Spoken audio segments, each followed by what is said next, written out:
Les doy la bienvenida a la librería encantada, donde cada página es un hechizo y cada historia una puerta a lo desconocido.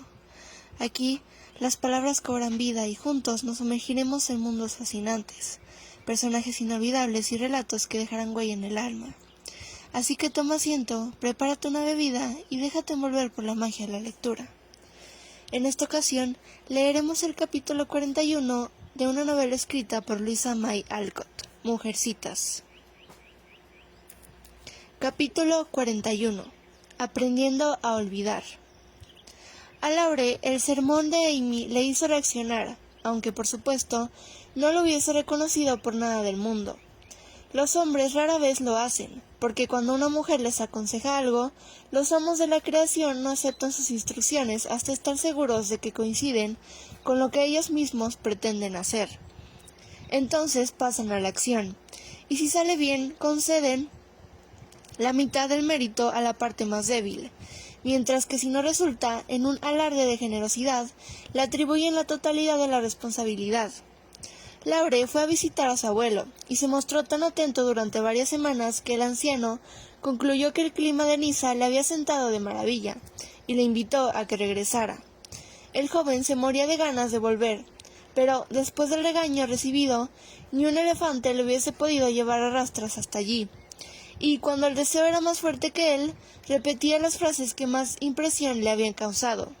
Te desprecio, y ¿por qué no haces algo maravilloso y la conquistas? Laura pensó mucho sobre lo que Amy le había dicho, y llegó a la conclusión de que en efecto había sido egoísta y perezoso. Sin embargo, opinaba que cuando un hombre ha de hacer frente a un dolor tan grande, es lógico que satisfaga todos sus caprichos hasta que se haya recuperado. Ahora sentía que la frustración era cosa del pasado, y, aunque no podía dejar de lamentarse por la pérdida, comprendía que no debía ser ostentación de sus pesares. Estaba claro que John no le querría nunca, pero aún podía ganarse su respeto y admiración si demostraba que no iba a echar a perder su vida por un desengaño amoroso. Él ya había pensado hacer algo mucho antes de que Amy lo sugiriera.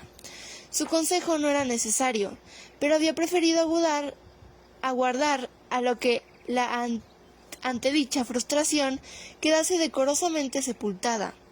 Una vez logrado, estaba listo para ocultar su afligido corazón y seguir adelante. Al igual que Goethe, que cuando sentía una alegría o una pena le convertía en una canción, Laure decidió embalsamar con música su mal de amores, y componer un requiem que desgarrase el alma de Jo y derritiese el corazón de todo el que lo oyera.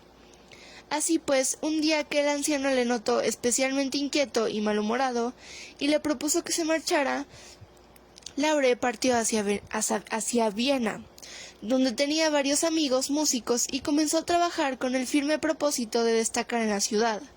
Pero, ya fuera porque la pena era demasiado vasta para tomar forma en una composición musical, o porque la música era excesivamente etérea para ayudar a superar un dolor tan profundo, lo cierto es que Laure no tardó en concluir que el requiem no estaba a su alcance, por el momento. Era evidente que su mente aún no trabajaba de forma ordenada, y que necesitaba aclarar sus ideas.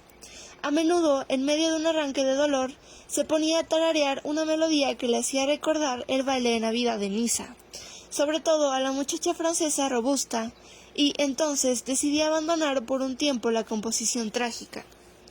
Luego probó con la ópera, porque de entrada nada le parecía imposible, pero una vez más hubo de hacer frente a las dificultades imprevistas.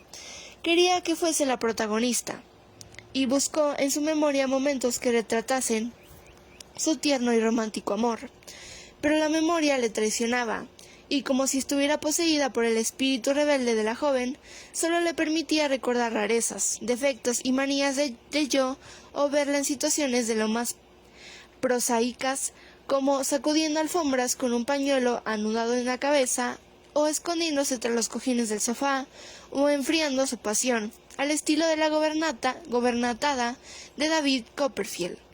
La señora Gomizke, con una carcajada que echaba a perder todo el cuadro poético que él se esmeraba por pintar. En vista de que Joe se resistía a convertirse en una protagonista operística, el pobre muchacho se resignó con un sufrido «Bendito Dios, qué tormento de mujer», mientras se tiraba del cabello como todo un compositor angustiado que se precie. A tratar de imaginar una dama menos difícil, a la que inmortalizar con su música, le venía a la mente siempre una imagen. El rostro variaba indefectiblemente, pero la joven en cuestión tenía el cabello dorado. Estaba rodeada de una nube diáfana y flotaba en una maraña de rosas, pavos reales y ponis blancos y lazos azules. Aunque la sumisa dama carecía de nombre, Laure la convirtió en la protagonista de sus composiciones y le tomó mucho cariño. La dotó de todas las gracias y dones que puedan existir, y la hizo salir indemne de pruebas que hubiesen aniquilado a cualquier mujer mortal. Gracias a la inspiración, las cosas fueron de maravilla durante un tiempo, pero poco a poco el trabajo fue perdiendo el encanto y se olvidó de componer. En su lugar, pasaba las horas sentado fantaseando, pluma en mano, o deambulaba por la ciudad para despejar su mente, que estaba especialmente inquieta aquel invierno, y dar con ideas nuevas. No hizo demasiado, pero sí pensó mucho y comprendió que se estaba produciendo un cambio en él, aún a su pesar. Tal vez sea que mi genialidad está a punto de aflorar. La dejaré hacer y veré qué pasa, se dijo, aunque en secreto sospechaba que no se trataba de genialidad, sino de algo mucho más común. Fuera lo que fuese, aquel sentimiento tenía un propósito, y él cada vez le interesaba menos la vida ociosa que llevaba.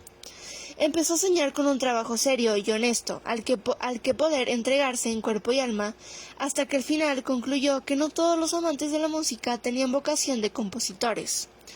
Una noche, al volver de una magnífica representación de una de las grandes óperas de Mozart en el Teatro Real, echó un vistazo a su composición y tocó alguna de las mejores partes, sentado de cara a los bustos de Mendelssohn, Beethoven y Bach, que parecían mirarle con benevolencia.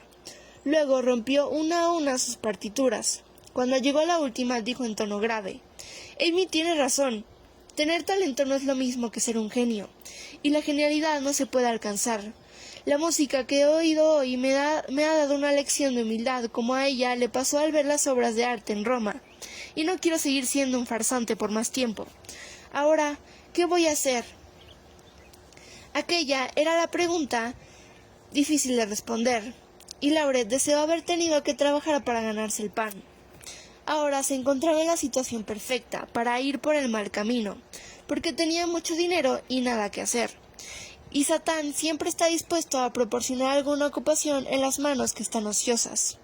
El pobre muchacho tenía tentaciones de sobra, pero las sorteaba bastante bien, pues aunque valoraba la libertad, apreciaba más aún la buena fe y la confianza, de modo que la promesa hecha a su abuelo y el deseo de poder decir a la mujer que le amara «todo está bien», mirándola a los ojos, la mantuvieron a salvo y firme en su decisión. «Estoy segura de que no faltará una señorita que halague. No lo creo. Los hombres no dejarán nunca de ser como son y los jóvenes se entregarán siempre a la disipación, por lo que las mujeres no deben esperar milagros. Me gustaría contradecir la señorita, aunque sé que tiene razón. Sin embargo, creo que las mujeres son capaces de obrar grandes milagros, y sospecho que hasta podrían mejorar el conjunto de los hombres, negándose a aceptar premisas como esta. Dejemos que los jóvenes actúen como jóvenes, cuanto más tiempo mejor, y si necesitan entregarse a la disipación, que así sea, pero las madres, hermanas y amigas pueden ayudarlos a minimizar los riesgos y los daños, mostrándoles que virtudes como la lealtad hacen a los hombres mucho más atractivos a los hombres de una mujer. Si es una falsa ilusión de mujer, permítanme disfrutarla mientras pueda, porque si no creyera en la posibilidad, la vida perdería gran parte de su atractivo y su romanticismo, y el corazón valiente y tierno de los muchachos que aún aman a sus madres más que a sí mismos, y no se avergüenzan de ello, recibiría un amargo mensaje. Laure temía que la tarea de olvidar a Joe consumiera sus fuerzas durante años, pero para gran sorpresa suya descubrió que cada día le resultaba más sencillo. Al principio no daba crédito, y hasta se enfadó consigo mismo porque no podía entender que así fuera, pero el corazón humano es curioso y contradictorio, y el tiempo y la naturaleza influyen en él aún en contra de nuestra voluntad. Al cabo de un tiempo, el corazón de Laure ya no sentía dolor.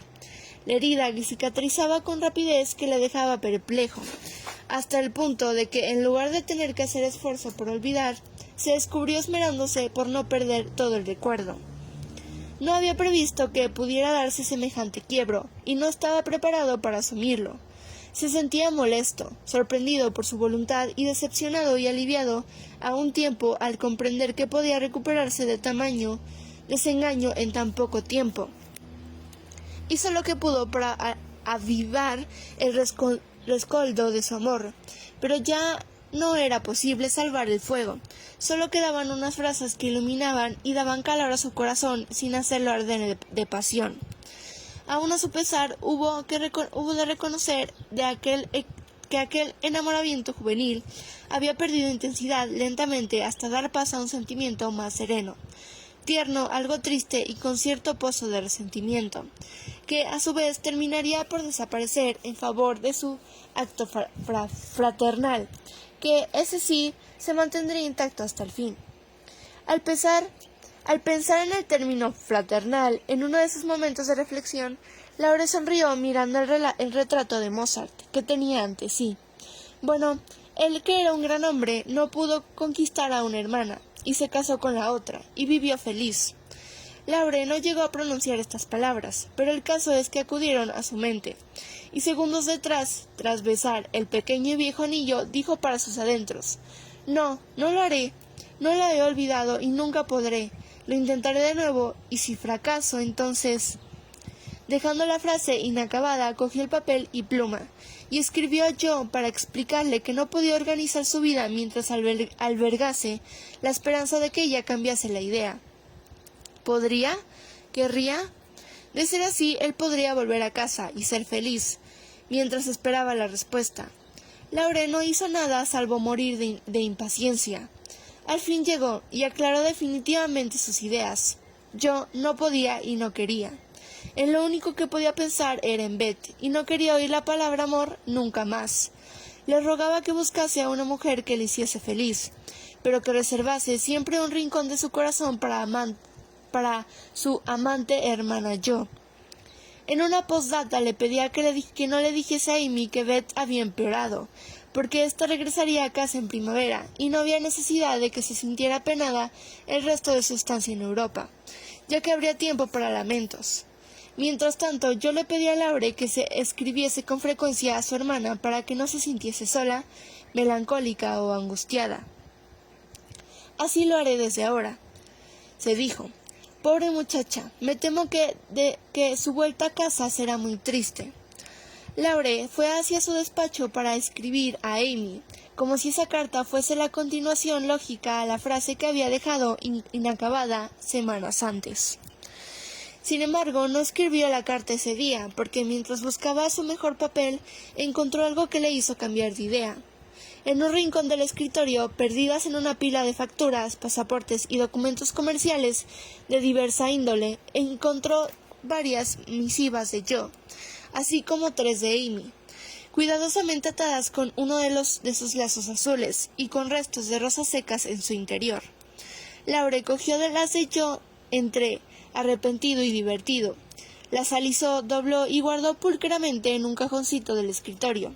Se quedó unos minutos contemplando el anillo de su dedo, pensativo, y después se lo quitó con cuidado y lo depositó junto a las cartas, tras lo cual cerró el cajón con llave y fue a escuchar misa a la iglesia de San Esteban, con el ánimo de quien acude a un funeral.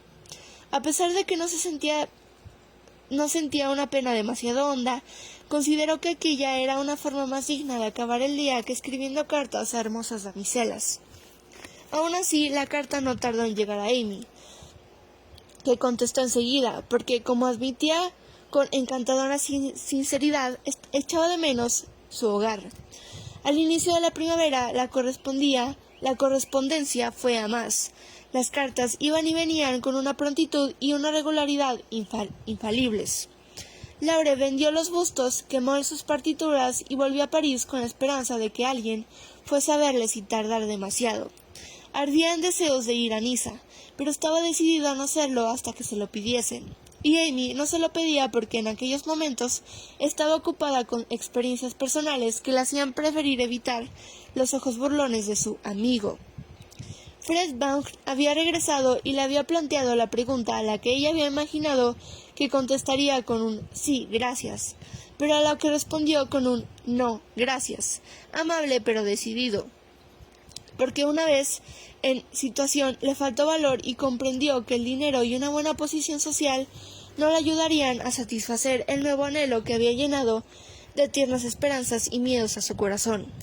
Las palabras de Laure sobre Fred: es un buen muchacho, pero no creo que sea tu tipo, y el recuerdo de su expresión al pronunciarlas la perseguían con la misma pertinencia con la que hacía la forma en la que se había dado a entender que estaba dispuesta a casarse por dinero. Se avergonzaba al recordarlo y deseaba poder borrar aquel momento. Aquello era muy poco femenino. No quería que Laure se apenase pensase que era una joven materialista y sin corazón. Ahora, ser una dama de la alta sociedad le interesaba mucho menos que ser una mujer adorable. Se alegraba de que, en lugar de odiarla por haberle dicho aquellas cosas tan horribles, él las hubiese aceptado tan elegantemente y se mostrase más atento que nunca. Sus cartas eran gran consuelo para ella, ahora que las de casa ya no llegaban con regularidad y resultaban mucho menos alegres que las que le enviaban. Contestarle no era una obligación, sino un auténtico placer, y el pobre muchacho necesitaba que le animasen porque estaba abatido por la negativa de Jo a aceptarle. Esta debía hacer un esfuerzo e intentar amarle. No podía ser tan difícil. Muchas mujeres se sentían honradas y felices de que un joven tan maravilloso se interesase por ellas. Pero yo era tan distinta a todas y Amy no podía hacer nada salvo ser amable con Laure y tratarle como un hermano. Si todos sus hermanos recibiesen un trato tan exquisito como el dispensado a Laure en aquel trance, serían los seres más dichosos de la tierra. Amy no volvió a sermonearle. Le pedía su opinión en todo, se interesaba por cualquier cosa que él hiciese, le enviaba pequeños regalos y cada semana 2 cartas con las últimas novedades, confidencias de hermanas y hermosos dibujos hechos por ella. Dado que pocos hermanos pueden presumir de que sus hermanas lleven sus misivas en el bolsillo, las lean y las relean diligentemente, lloren cuando son cortos, las besen cuando son largas y las guarden amorosamente como el mayor de los tesoros, no cabe imaginar que Amy haciendo tales cosas tan alocadas y emotivas. Pero lo cierto es que aquella primavera la joven estaba más pálida y pensativa de lo normal. Su entusiasmo por la vida en la sociedad decreció de sobremanera y salía a dibujar a solas.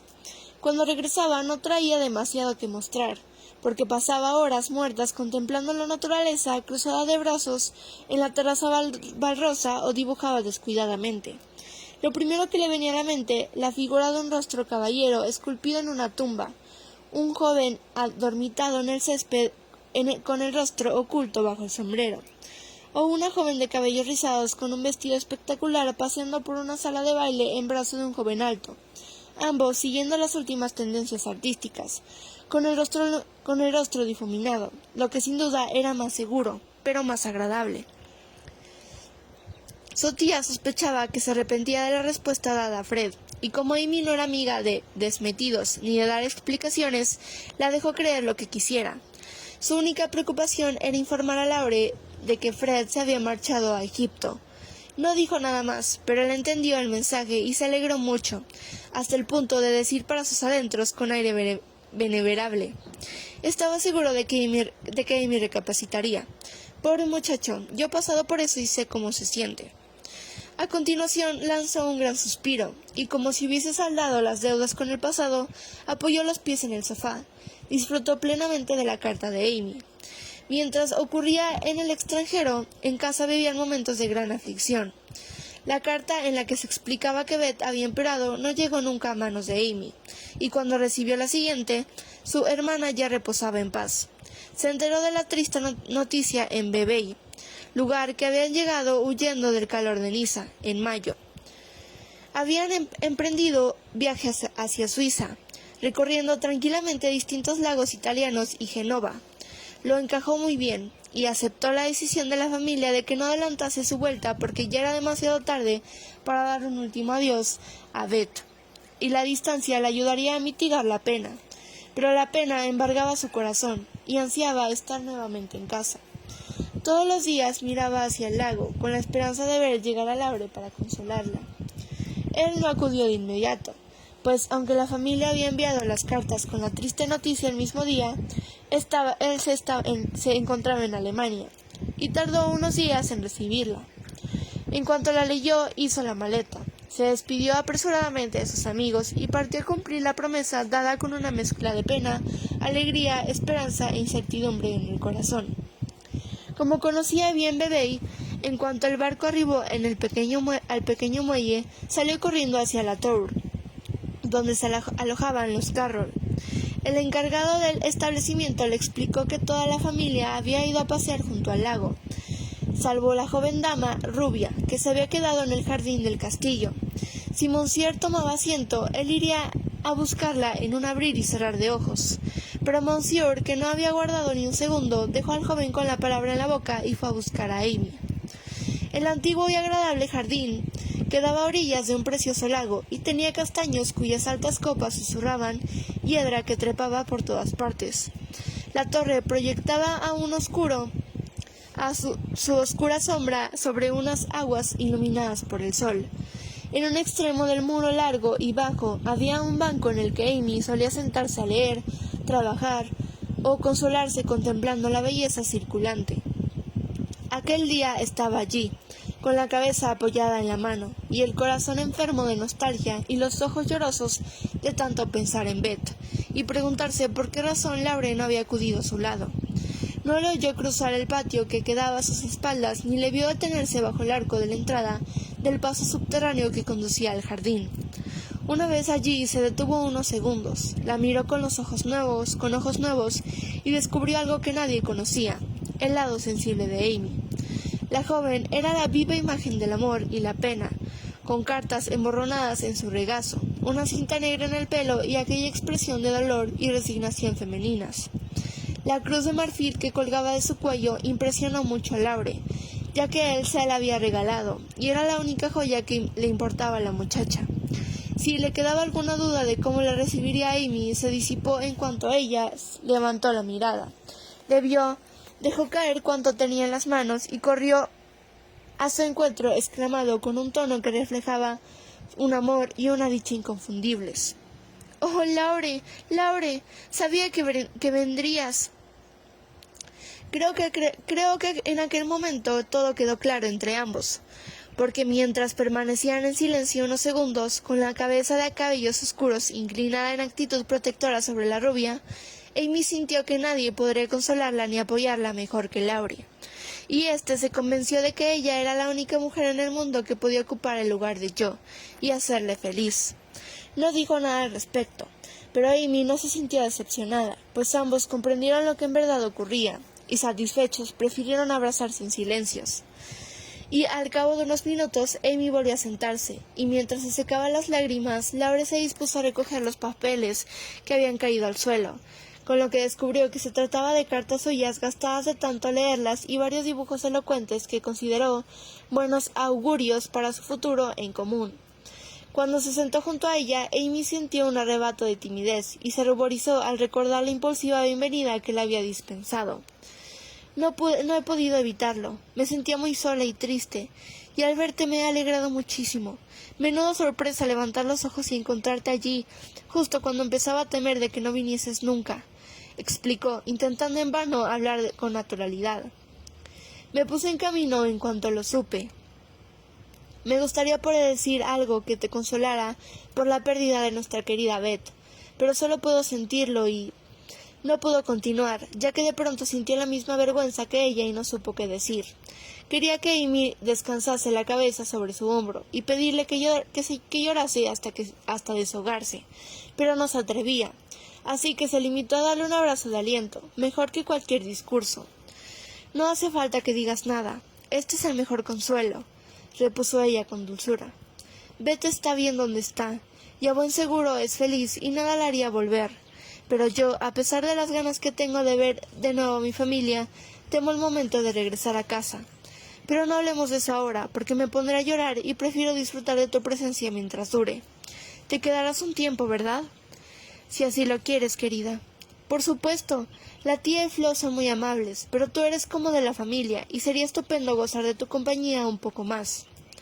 Al ver que Amy hablaba y actuaba como una niña que echaba de menos a los suyos y tenía el corazón encogido, Laure hizo a un lado su timidez y le dio justo lo que necesitaba, los mimos a lo que estaba acostumbrada y las palabras de ánimo precisas. Pobrecilla, si sigues sufriendo así vas a caer enferma. Yo cuidaré de ti. Venga, no llores más. Ven, daremos un paseo. Sopla un viento demasiado frío para que te quedes aquí sentada, dijo con ese tono medio amable y medio imperativo que tanto le gustaba a Amy, al tiempo que adulaba la cinta de su sombrero.